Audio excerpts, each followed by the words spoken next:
Juegos extraños en la selva. Tambopata, Madre de Dios. En el barro aún quedaban las frescas huellas de las guanganas. Las pezuñas de aquellos gordos jabalíes le anunciaron que andaban en manada. Entonces se propuso construir un altillo entre los árboles donde con buen tiro los cazaría. Era vaquiano trampero de cerdos salvajes. Aquel día llenó su bolsa de huicungos, que eran los bocadillos favoritos de aquellos guanganas. Lista la carnada, juntó secas ramas e instaló su fortín en lo alto de donde dispararía a sus víctimas. No le llevó mucho tiempo la construcción. De niño había practicado tejer canastas y esteras con las mismas plantas de la selva. Ahora la cosa era seria. Una recia tarima resistía el peso de su cuerpo agazapada entre los árboles. Templó el mosquitero desde el altillo, donde los zancudos y otros insectos se impregnaban poco a poco en el fallido intento de querer picarlo. Como precaución, además untaba su cuerpo con hierbas molidas, haciendo repelente su piel ante el antojoso apetito de los insectos más picudos del monte. Era un truco viejo. El hedor de aquellas plantas lo hacían invisible ante el mejor olfato de un puma. Preparó linterna, cigarros y un cuchillo que brillaba tanto como la luna, y luego de instalarse, hacía números en su mente al imaginar la gran manada equivalente a un fajo de billetes. Nunca antes vio tantas huellas juntas. Creyó así que sería el mejor día de caza que hubiera tenido en su vida. Luego de las cifras fuertes, hizo cuentas por las pieles, incluso por las uñas.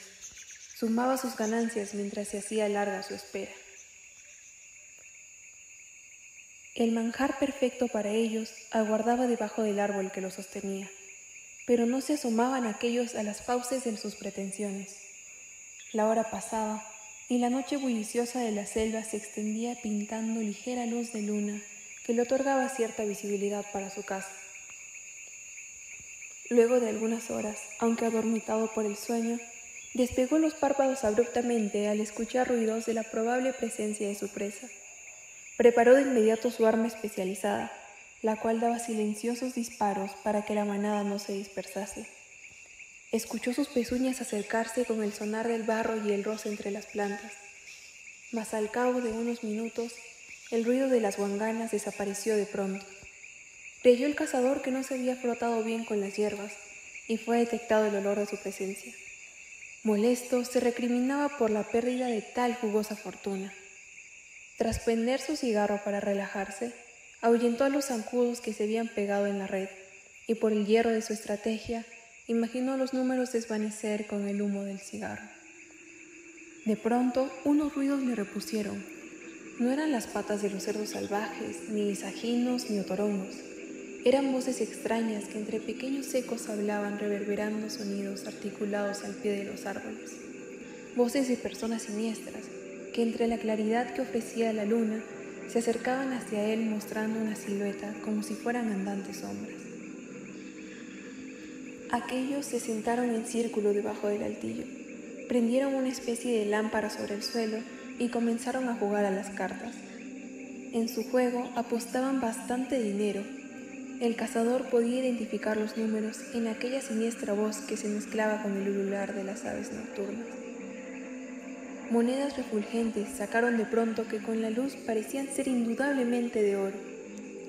El cazador anonadado nunca tuvo tanto miedo al monte que esta vez sentía sus vísceras salírseles por la boca.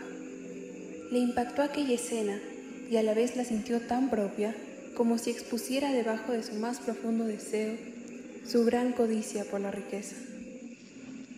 Los veía desde el altillo sin identificar bien sus rostros, sin saber qué eran o quiénes eran, y más aún por qué jugaban a esa hora en medio de la selva. Transpiraba y le palpitaban las sienes como haber soportado el estridente sonido de unas voces tenebrosas que de vez en cuando carcajeaban, ocasionándole el peor de los temores. Terminado el juego, charlaron un poco. No tenía forma cómo salir de allí sin que se dieran cuenta aquellos, y tuvo que escucharlos hasta que se fueran. Contaron, en amigable charla, de cómo se habían perdido por el monte, y uno de ellos narró que encontró en su camino a un hombre que le hizo perder en la selva con mentiras de tener la mejor caza de guarunas. Otro explicó que una manada de negros tigres le persiguieron y se refugió en lo alto de una palmera. El cazador nunca tuvo tanto miedo.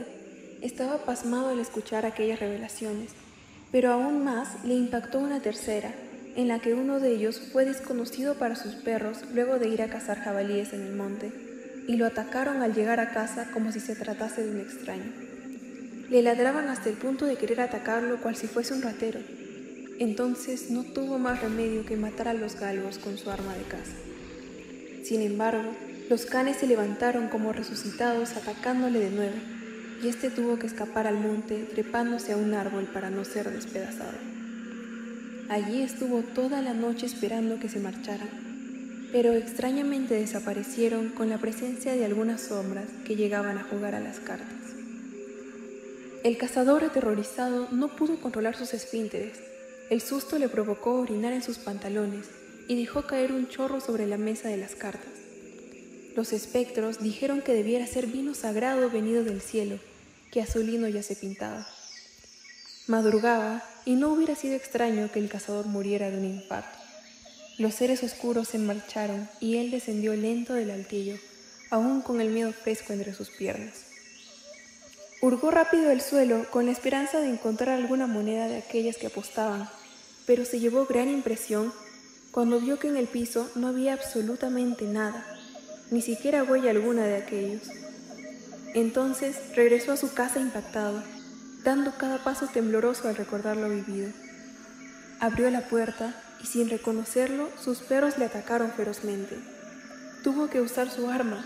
No obstante, aquellos se levantaron para seguir atacándolo, por lo que tuvo que refugiarse en el monte.